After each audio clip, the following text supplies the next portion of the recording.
Et donc, le premier orateur, c'est Madame Marie-France Leroux, pour le groupe Rassemblement national.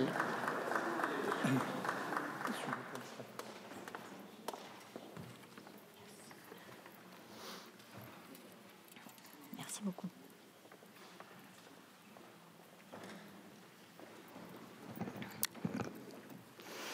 Madame la ministre, Madame la présidente, Monsieur le rapporteur, Mesdames et Messieurs les députés, chers collègues. C'est un nouveau fléau qui touche nos sociétés contemporaines, droguées à la tyrannie de l'immédiateté. D'une apparente désinvolture, la diffusion d'images de nos enfants, en particulier sur les réseaux sociaux, porte en elle son lot de dangers. Avec 53% de parents français ayant déjà partagé des contenus de leur enfant sur ces réseaux, si l'on en croit l'Observatoire de la parentalité et de l'éducation numérique, notre pays souffre de cette tendance. La proposition de loi que nous examinons aujourd'hui et qui vise à garantir le respect du droit à l'image de l'enfant est une réponse à cet inquiétant phénomène qu'il nous faut juguler. Une précision en guise d'introduction semble s'imposer. Il n'est en aucun cas question ici de remettre en cause le caractère primordial de l'éducation des enfants par leurs parents.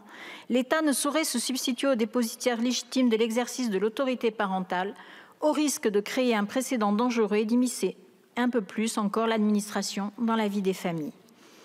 Cette proposition de loi a un mérite, celle de rappeler l'évidence.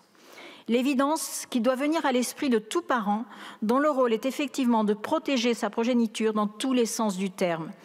L'ajout de la mention explicite sur le respect de la vie privée de l'enfant que vous introduisez à l'article 1 est donc apparu naturel aux membres du groupe du Rassemblement national. C'est encore l'évidence qui conduit à rappeler au sein de l'article 2 la protection du droit à l'image de leur enfant dont les parents sont communément garants. Cet article, qui constitue une disposition de bon sens, est néanmoins sorti de dispositions déjà satisfaites qui mériteraient d'être supprimées, me semble-t-il. Comme par exemple le fait d'associer l'enfant aux décisions qui le concernent, déjà consacrées par le Code civil, au même titre que les atteintes à l'intimité de la vie d'autrui, déjà punies par le Code pénal. Un autre objectif de cette proposition de loi consiste à se faire l'écho d'une promesse présidentielle, celle de faire de la protection de l'enfance une grande cause du quinquennat. Cette promesse doit être concrètement mise en œuvre, comme l'allocation de moyens allouée aux enfants handicapés, confiée à l'aide sociale à l'enfance, qui compte parmi les urgences et qui devrait être mise en application. Et si l'on peut se réjouir des quelques propositions développées par le projet de loi Sren en matière de protection des mineurs exposés à la pornographie, il est nécessaire de se montrer plus acharné sur ce combat. La part des mineurs fréquentant des sites dits pour adultes est passée de 19% en fin 2017 à 28% à la fin 2022, si on en croit l'Arcom.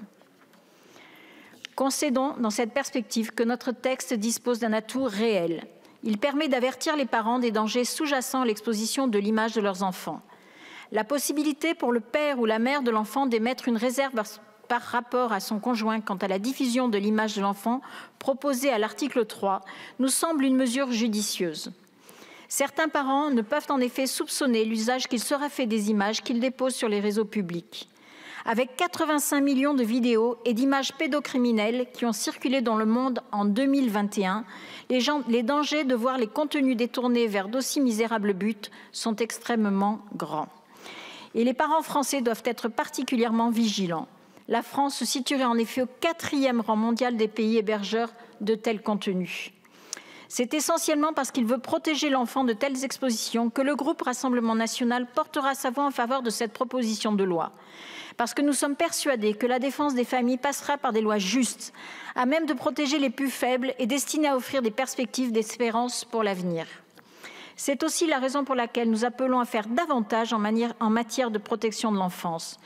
Dans cette perspective, nous déposerons très prochainement une proposition de loi visant à retirer tout contenu relatif à des jeunes personnes, dès lors seulement que leur minorité est vraisemblable. Je vous remercie. Je vous remercie. La parole est maintenant à Monsieur Andy Kerber.